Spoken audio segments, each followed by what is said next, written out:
All right. Welcome back, guys, to the Edge Podcast with Chip and Christy. I'm Chip McCarter with The Edge, and along with me today is Christy Ogle, the co-founder of The Edge Biz. And this week, we wanted to jump on and talk to you guys about marketing, kind of go into more depth about different ways to market your business, because right now, being a local business owner is stressful. Times have changed. Things have shifted. A lot of business is different than it used to be a year ago or 2 years ago. So let's jump right into this, Christy.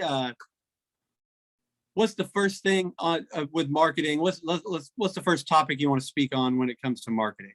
Well, there's two reasons that you market your business. Number one is for marketing. Number two is innovation. And this month, in the month of October, we should call it Marktober.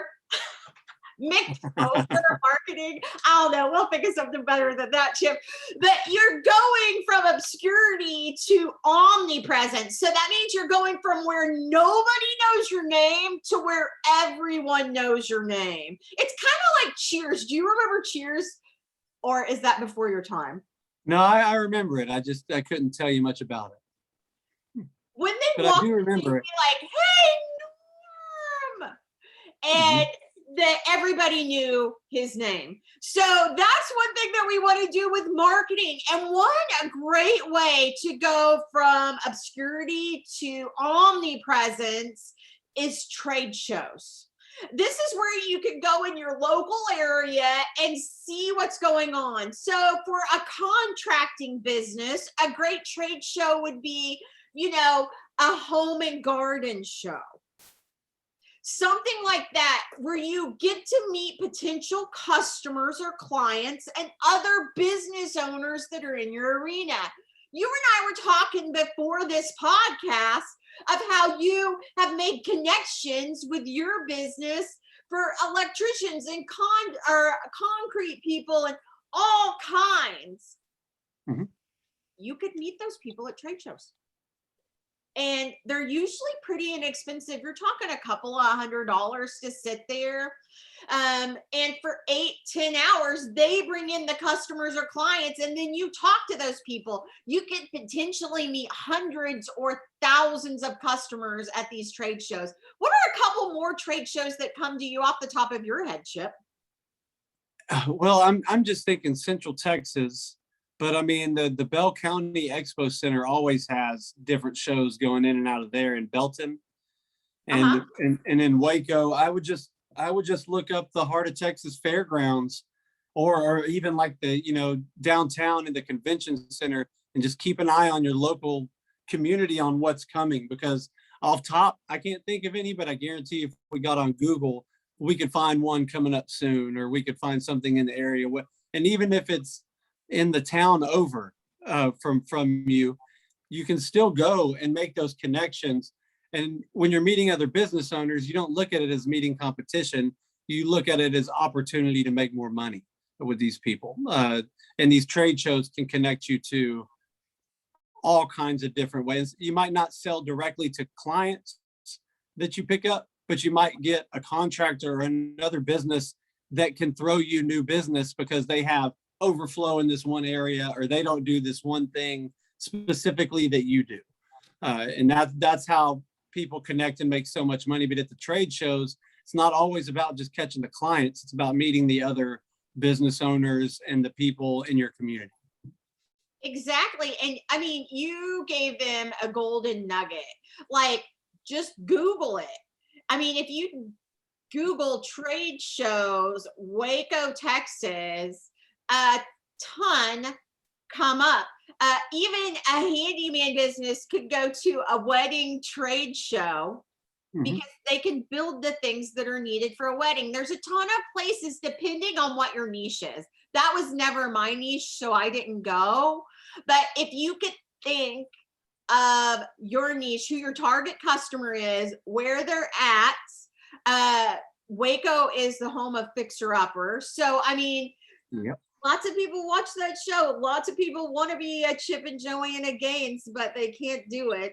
So they hire a handyman after they start that project. I mean, there's a whole bunch of different ways that you could go about it. So could you go to one of the trade shows that Fixer Upper puts on? If I've got home goods that I'm selling, I want to be at that Fixer Upper event that they put on. So trade shows are a great way. And when I Googled that, I mean, a Christmas expo came up, a rodeo came up, an annual meeting came up.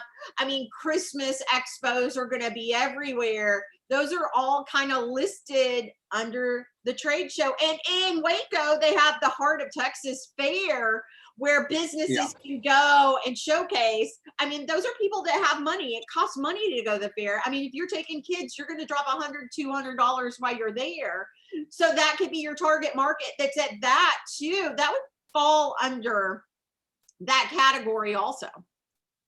Yeah, and also these trade shows have place for advertisements as well, like banner space. Even if you don't have like a table or booth, if you sponsor it, and you pay to be a sponsor, they're going to put your business name on the radio, on their website. They're going to put up your logo at the actual fair. So, connecting with you don't even have to go to the trade shows. If you start sponsoring these things, your name and logo will go with it, Right. And trade shows, it's not about just being there. So there is a method to your madness when you join a trade show, Chip. You can't go there. I hate going to events like that. And you get there and the person behind the counter is doing this. They're on their cell phone. I just have my calculator. But, they're on their cell phone. They pay no attention to the person walking by the booth. You pay good freaking money to be there. Come on, people, step your shit up, right? Yeah. So be there. One thing that people love at trade shows is a giveaway. Have some sort of giveaway. It could be a $25 gift card. It could be Cowboys tickets. In Waco, it could be Baylor football tickets or Baylor basketball tickets. You don't have to spend a ton of money on this, but have some sort of giveaway so you can collect their information. If you have people just walking by, it's a waste of your money. What you want is their name, their email address. Every email address that you have is worth $1 in your email system. I personally have 1 million names in my emailing system. Do I make $1 million? No, because I only market to about 10,000 of them a month, but Chip's getting ready to put that on steroids. Thank you very much. Yeah. Have something to say, something that draws them in. Somebody does not want Christy Ogle beside them at a trade show. They hate me. That's okay. Here's the reason why. I draw everybody to my booth. When I am there, I'm saying something that's interesting. I like to take one of those wheels, kind of like on The Office. That's like my favorite show in the world. Remember when they had the chore wheel on The Office and it would go tick, tick, tick, tick, tick, tick, tick, tick, and it landed on a chore and whoever it was got that chore. Don't put a chore on there, guys. Put something interesting, like you get a Tootsie Roll. It doesn't have to be expensive. You get an ink pen with our business name on it. Maybe you get put into a drawing for $100 gift certificate, something, and you want to stand at the front of your booth and you want to say something like, hey, do you want a Tootsie Roll? Like you want something that's going to bring them in, that catches them and stops their scroll. Because when people are there, they're in a trance, looking around, looking for maybe exactly what service that they're wanting to do in their home. So you've got to break that trance somehow. I used to say, hey, you want to rent a spouse? And they would like, what? Yeah. Do you rent the perfect wife? What? Like, it's a little risque what I say. I also used to run a pickle cart business when I was a kid. I'd drive around in a golf cart and I'd sell pickles for $1 at trade shows and fairs and events. I'd sell $1 pickle and I'd have $1 bottle of water, undercutting everybody in the freaking place. And I would drive around going, get a pickle. I'll tickle your pickle for you. Like, I would say stuff that would stop people's scrolls and they'd be like, you know what? I'm gonna buy a pickle from that girl because she a fool. So You have to do something that stops them, and you've got to get their information, because none of this marketing works at all if you don't collect some sort of information from the customer. And you go, well, Christy, Chip, I don't want to look like a fool. Do you want to look like a fool, or you want to make money? You don't have to say something stupid. It's all about how you carry yourself. If you're like this, would you like to spin the wheel? They're not going to spin the wheel. You have to have a smile. You have to ask to engage. I don't care if you're an introvert or not. Just do it. You're going to and it doesn't have to be, and it doesn't have, like you said, it could be candy. Yeah. You know, you can literally have Jolly Ranchers or something, but it's the last thing, you know, like say you're walking into HEB right now, they have like the insurance guy that stands there. Oh, are you a homeowner? When you walk by, are you a homeowner? Your natural instinct is no, you know, I don't have time for you. But then every now and then you'll get that one that knows how to catch you off guard and say that one thing that has nothing to do with what they're drawing you in for. It just draws them in, period. For conversation, for whatever. They see something I'm wearing, they see a hat I'm wearing, they reference what it is, you know, oh, you're an Aggie, you know, if you got an A&M shirt on, and then they drew you in, and then you talk to them, because everybody can put up those walls when they automatically know what you're going for. But if you kind of like ease into it as a conversation instead of an immediate pitch, you know, you can make light of it, you know, have fun with it. That was Chip's McNuggets. Did you hear it? I'm going to call it that from now on. Chip's McNugget.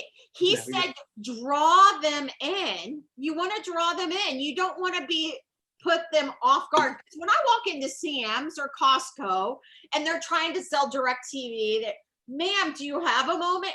I already got DirecTV. I'm good. I already got AT&T. I'm good, right? You don't want that kind of response. You want something that somebody's going to say yes to. 90% of people will say yes if you have the right kind of tactic. Of course, you're going to get that 10% that are assheads. Let them go to your competition. But what can you do at a trade show to gather that kind of information? You want to stop them in their tracks. So, ma'am, watch out. I got handyman falling all over the place. It's raining handyman over here. Come and get one. Here's my card. Like, spin my wheel. You look like you need a win today. I guarantee you'll win with the And those are really inexpensive. You can buy them off Amazon. Like, just something simple. I mean, there's tons of Halloween candy out there right now. Go and buy that up. School supplies have ended. Get some stickers and put your dang name on some pins if you can't wait for the order to come in. Most of that stuff is relatively inexpensive. And a trade show is a way for you to get out and get those other people's customers and their information, because that is so important at that trade show, Chip. I fully agree. And the trade shows are an amazing way to get your name out there, get your business out there, and let people know what you do. Another one, which is huge, is networking. We talk about it all the time with the Edge anyways. We basically jumped in being a networking group at the beginning because we know the value of networking. We know the value of referrals coming from another business owner that's already done business and has clients that he or she has already, made happy with their services. Networking is what's going to get you in front of the business owners as well as the trade shows. But this time, everybody is of a like mind. Everybody has the same purpose, and that's to run their business successfully and make money. Yeah. So networking is going to get you around those like-minded individuals. Exactly. So you want to be around people that are like-minded to you. There's lots of different networking events out there. There is Chamber of Commerce. You've got BNIs. You have, women's groups, men's groups, Lions clubs, that sort of thing. You've got, the Baylor Club. You've also got golf clubs that you can join. But when you join, this is the beautiful thing that happens, Chip, is when you join one of those networking groups, you become a band of brothers. You get this kind of camaraderie where you've got these people that are automatically your raving fans, and they're pushing you up on social media to their customers. And they also, if the networking group works, open their book of business to you, so that their customers are now your customers. 90% of people in networking groups don't understand this part of networking, and they don't train, they don't educate. Like we're talking about BNI. They read it off a piece of paper every time that you go to this meeting every week, right? They don't train them how to make networking work for them like our networking group Edge does. I'm sorry, I might have just slammed another networking group, but it doesn't work, right? Because they don't have a clue how to network. You have to teach people how to network. When I went into networking groups in the very beginning, I would go there late, I would leave early, and I wouldn't freaking talk to these people because I didn't like most of them. Just saying. Because most of them have this big ego, and they wanted to tell you about these major accomplishments and that they've been in accounting for 84 years, and therefore they're the best accountant around. Let me give you 5 hours where I can tell you how damn good I am. I hate those kind of people. They're so annoying. Their ego barely got through the door. But your network equals your net worth. My son, when he was going through my phone yesterday, we were trying to find my daughter's phone number, and there's thousands. I think I've got 3,000 contacts in my phone. I talk to like 4 of them every day.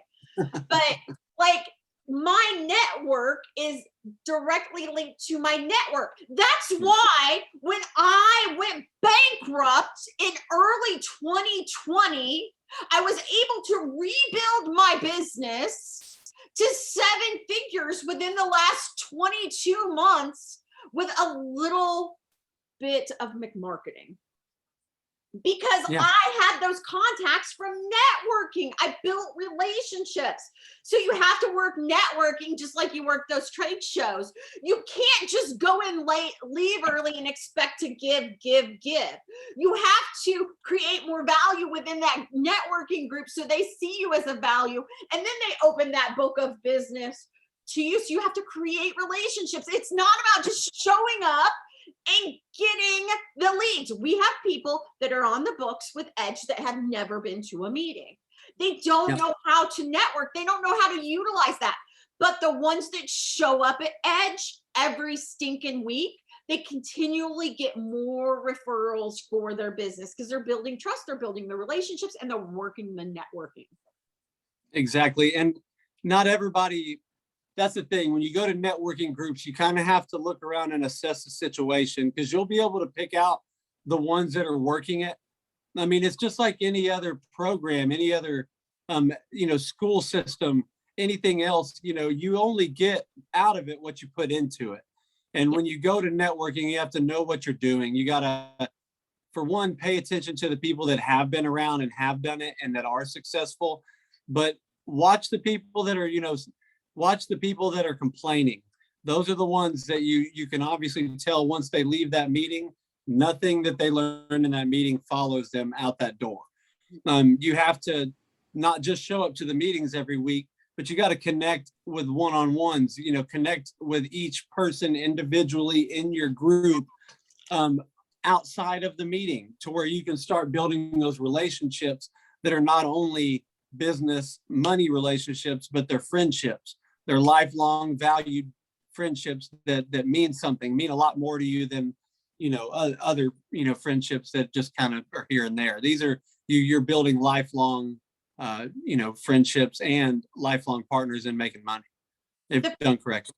First time Chip and I actually met, like we talked via the internet before, but it was because of a networking event.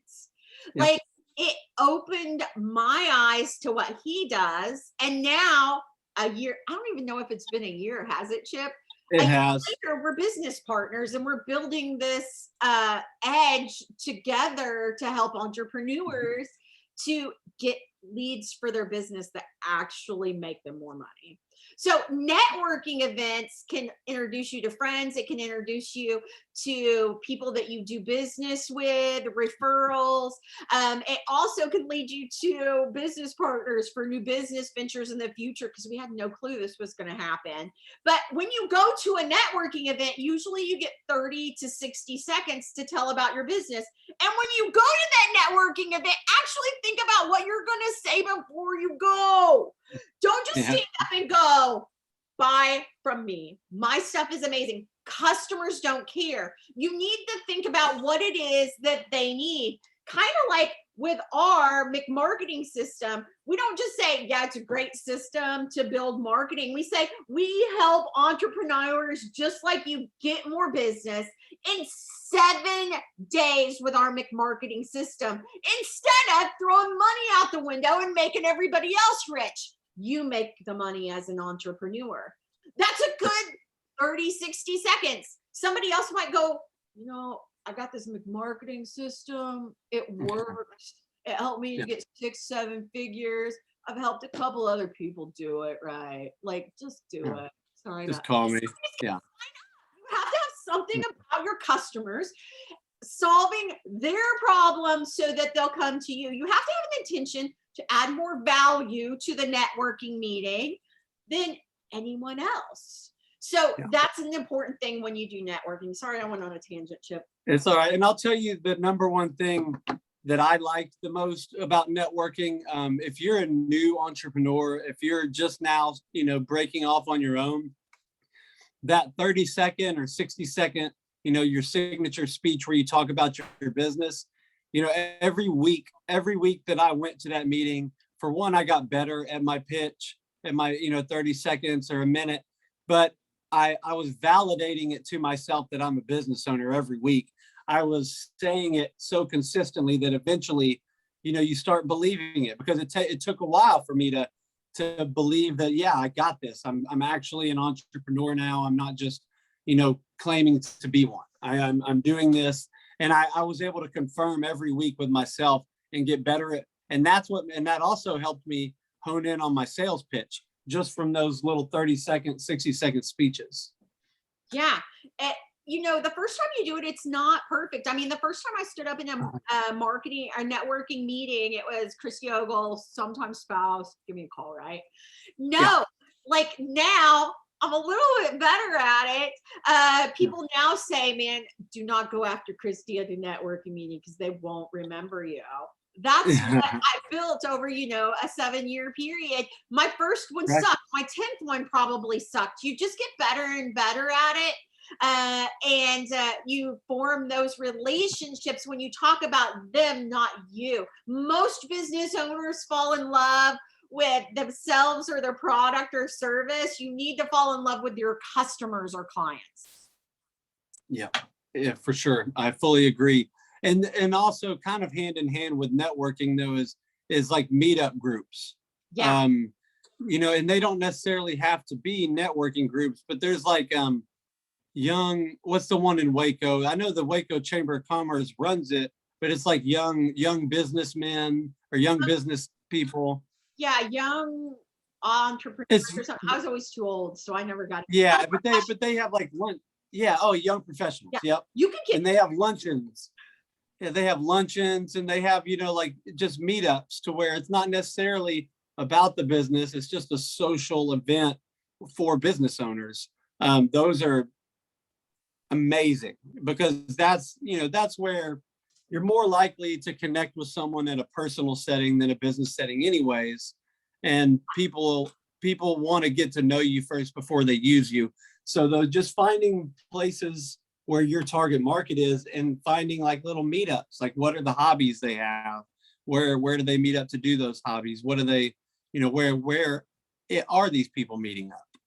Exactly. So there's this thing called meetup.com, and I just pulled it up for the Waco, Texas area. It's a great way to find places and dates for several different business meetings that are going around.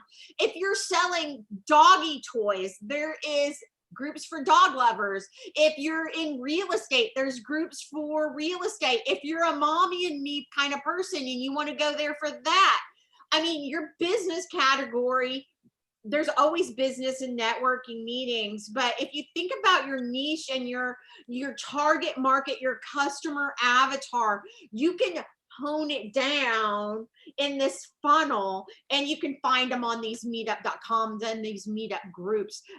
Just Google it. Yeah. And there's tons of apps there's tons of apps that are the same type of concept, like alignable, neighborly, and they all, connect to different things. But another one, and this is kind of, Christy, you can kind of jump on this one too, but posting flyers, I still see them everywhere. Yeah. And I still have, I've actually now, I don't know, I think that's niche specific. I think a lot of people, just like each niche has, people respond differently to each niche. In some niches, they use the phone, some they do the email submission form, and then, some actually do, so I guarantee you these posting flyers around the right area. You got to find the right area though. You can't just post flyers up and down the highway where nobody's going to be able to read them. You got to find where it's at, where the people are.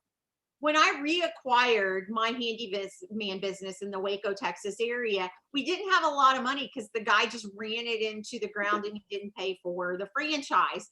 So what we did to jumpstart our marketing, because we didn't have a lot of money, but we had a lot of time on our hands, is we posted flyers all around. I didn't post them at grocery stores or Walmart. I did put cards at different businesses that would send us some business. But what I did was I posted them near where people got their mail. So I would have to go repost flyers daily because they would all be gone. So you want to put it in high traffic areas where people actually are looking for services. I saw a ton of lawn guys doing the same thing, maids doing the same thing, painters doing the same thing. Those flyers posted, you could do them at local grocery stores, churches, hair salons, places where there's public areas. School teachers look for services when they're in school. Everywhere that people could use your business or that your target market is hanging out. So that is another one. And you have to have something that stops their scroll and catches their attention. It can't just be a logo. It has to be something that you're thinking about the customer. What's the problem you're solving? Like making their life easier. So you've got to think about those kind of things. You can't just put a flyer up and get 20 customers automatically. You have to have something that they're looking for to solve a problem that they have. So remember that when you're posting, going to groups, when you're doing any of these kinds of marketings, you need to know your customer better than you know yourself. Or for sure. Yeah, you got to themselves. Yeah, always be solving their problems. Always be solving your clients' problems. And that's on a flyer, that's on a post. Just constantly be asking yourself, am I solving their problems right here? What's their pain point and how can I solve it? And that's how you get people to stop their scroll. That's how you get people to stop walking and look at a flyer and grab it off and read it. Have something eye-catching and then have amazing content on there that's going to just make them want to give you a call. This next one, I have been super consistent on telling people how important this is, because it consistently puts you in front of people. But blogging. Yeah. Blogging, adding a page on your website, a blog on your website. There's so many different ways to blog. It's almost just like posting daily on Facebook, but finding a way to blog and have it consistent though. That's one of the biggest ways to add value education wise right now. And everybody I talk to, no matter what the niche is, no matter what niche you have, I would say that you need to start a live once a week right now, educating people on what you do and the best way for them to find you, the best way that you do your services. Just start educating, kind of do it yourself type deals. People will use you.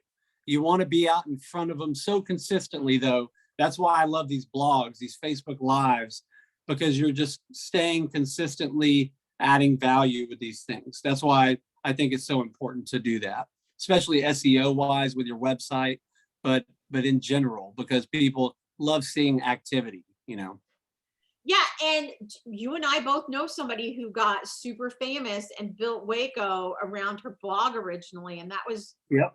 Joanna. Yep, yeah. for She sure. started blogging to busy moms who like to have a beautiful home. So she knew who Yeah. her niche market was. So she would share stories, and she still does to this day on her Insta and Facebook and wherever she's at. She shares things that her target market care about, which is family. Mhm.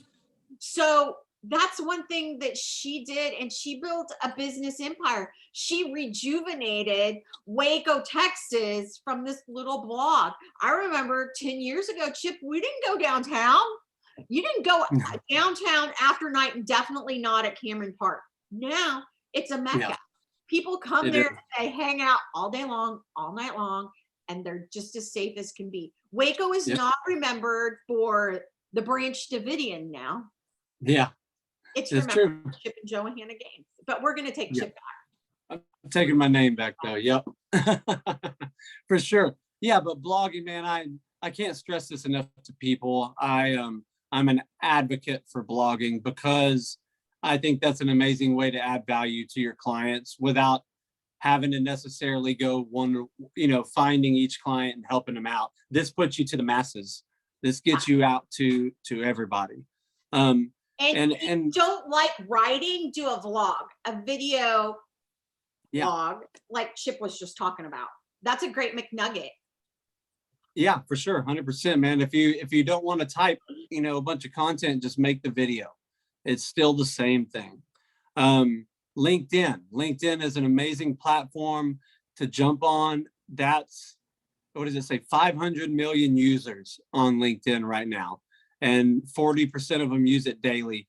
That it's an amazing platform for service-based niches. Yeah, And that's business. That's business to business. Yeah, for sure. And it's LinkedIn is amazing. And just like Christy said earlier, the local chamber of commerce. I think in the Waco area, we've got like 6 of them. Yep. Waco Chamber, Hewitt Chamber, the Hispanic Chamber. And they're like there's African American anyway, chamber. Yeah, there is an African American chamber. And then like Robinson, does China Spring have one? No. Okay. Yeah. But there's a bunch in our area. So I mean, check your area for the chambers. And in our area, the good thing about our area is there's going to be the expensive one. You can shop around. Yeah. And it's less money to get in the smaller ones, and then there's the big ones. So, get in all the small ones and then join the big one when you can. But you can shop around for those chambers. So, because there's always a couple in most areas.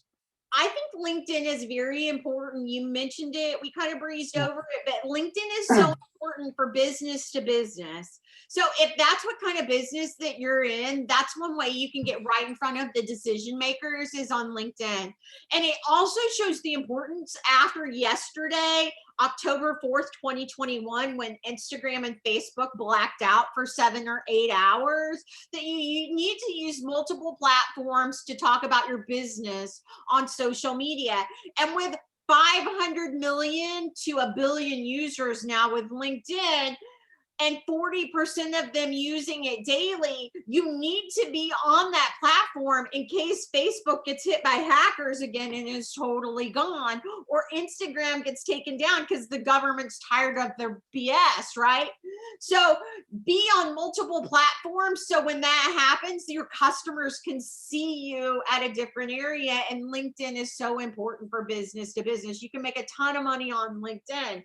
Chamber of Commerce that really goes with those networking events, but shop around. Not all Chamber of Commerces are the same. I was a member of a Chamber of Commerce that had 1 meeting a year. That really wasn't fulfilling my needs as a business owner. I had another one that had 2 events a month. I got involved in that one. So local Chamber of Commerces are a great way to promote your business. They're a lot like those networking events. Just Google them. From your McNugget that Chip told you earlier, just Google it. You can find this stuff online. So find those Chamber of Commerces. I like joining the smaller ones because you're a big fish in a small pond instead of being in a small fish in a big pond, like the giant ones. So I like those little suburb ones where I can definitely make more of an impression. And plus, usually with the smaller ones, you're going to get to the decision makers, whereas the bigger ones, they send employees. So that's why I like the smaller chamber of commerce instead of the bigger ones. Another one that Chip is going to tell you guys to do is get on GPS. Get on that freaking map. And if you don't know how, ask somebody how. Getting a Google profile, that gets you on there. On the maps, there's a way to actually go onto Apple Maps and get onto Apple Maps as well.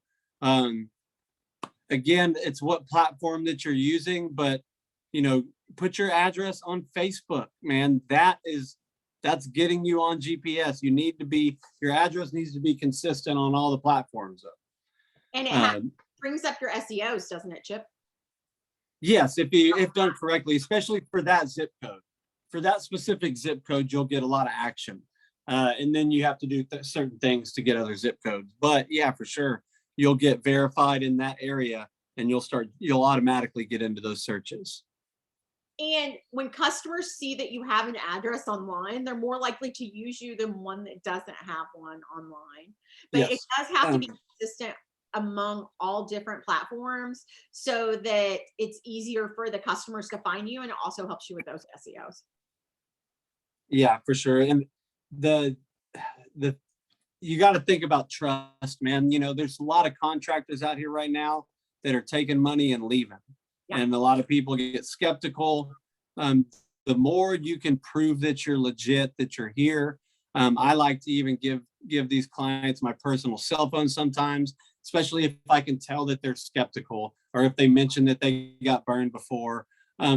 Figure out ways to make them comfortable with their choice of using you. Whatever you can do to go above and beyond to make these people comfortable, because there's definitely scammers out there. I don't care what your niche is. There's definitely scammers out there. And that's why Google's so suspicious on letting those profiles up. It's real easy to get your profile suspended by making one false move, because Google wants everything to be legit on their platform. So if you have an address, stay consistent and don't change anything. Yeah, I mean, you've got Google, you have Places, you have Foursquare, you have Facebook, you have Instagram, you have LinkedIn, Safari. You have Yelp. There's so many different ways. Bing. Yeah, Bing. Yahoo probably has something like that. Yahoo. They do. Safari has its own map. Safari, you can get on so many different maps, and if you do it, the majority of business owners don't do it. So that puts you in the top 10%. Another thing is a press release. We help our entrepreneurs that are in Edge write a press release. Well, Christy, I've never wrote a press release. How do I write a press release? Remember that McNugget that Chip gave you earlier. Google it. Google press release and then put your information in it. Give it to a friend or family member to read and take their opinion with a grain of salt because they've never done what you want to do. And then you send it to the local newspaper. I know you're going, Christy, nobody reads the newspaper anymore. No, they don't. There's still a select few, but it gets your name out there. Also send it to the radio stations and the TV stations. This will help you get your name out there. When I opened my first business in the Waco, Texas area, within 10 days from sending out this press release, I had 2 TV interviews, 3 magazine interviews, and then I started doing podcasts. So press releases are so important with your business. Put them out there. It takes you a little bit of time to do it. And if you don't want to write it, contact somebody that can write it for you for really simple.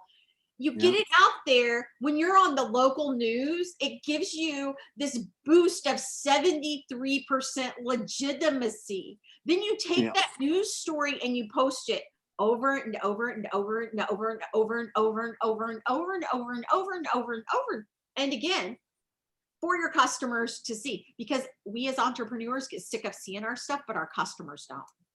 Yeah. And press releases also have like a hidden, that they're great for your SEO. If as long as you get it to the TV stations, the radio, all these places have their own websites. All these places will put your press release onto their website.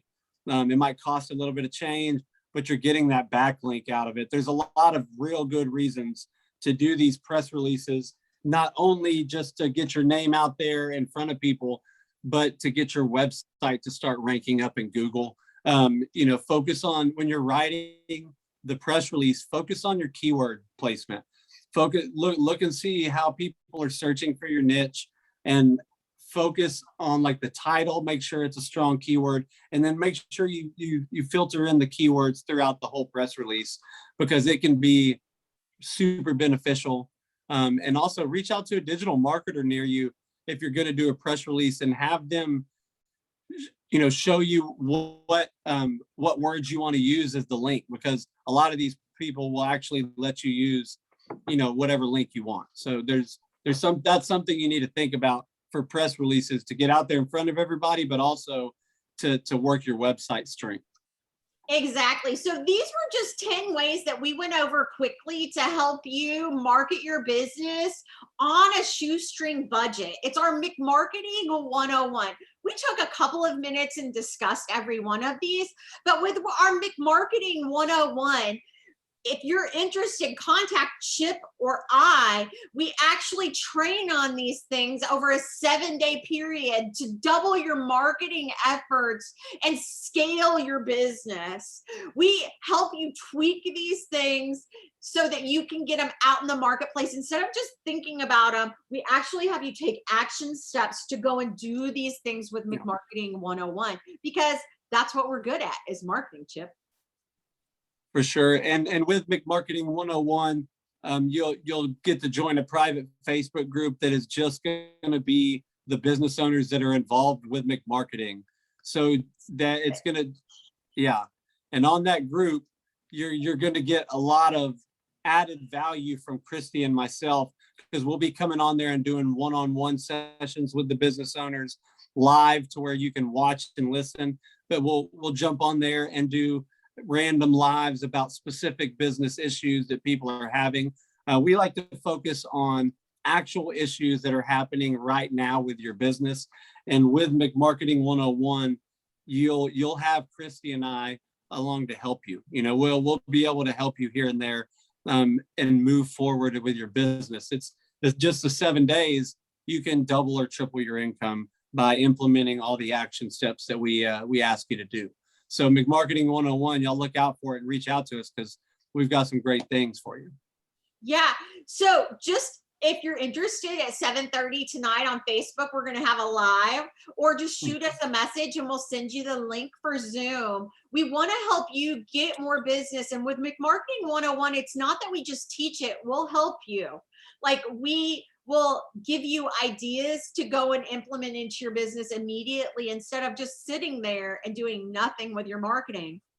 Mm-hmm. I always say that outsourcing your marketing is like outsourcing your sex life. It's absolutely no fun. So make sure and be involved in your marketing efforts. Don't just turn it over to people that don't get you results to pay them to say you're marketing. Do some of it yourself. You have to know who your target market is. They're not going to figure it out for you. And at least get to know what they're doing, to where you can help add value when you need to with them, because you're the expert in your field. You're the expert. You're the one that has the knowledge. So doesn't matter what these marketers do, what we do, without your knowledge, you're not going to get what results you want. So you have to be involved with it as well, to let us know what it is that you have. But yeah, McMarketing 101, reach out to us, give us a call, message us on Facebook, and we'll get you involved, and we can get this thing going, man. We can help your dreams come true and help you achieve your goal with your business. Christy, is there anything else that we did not go over that you wanted to touch on today?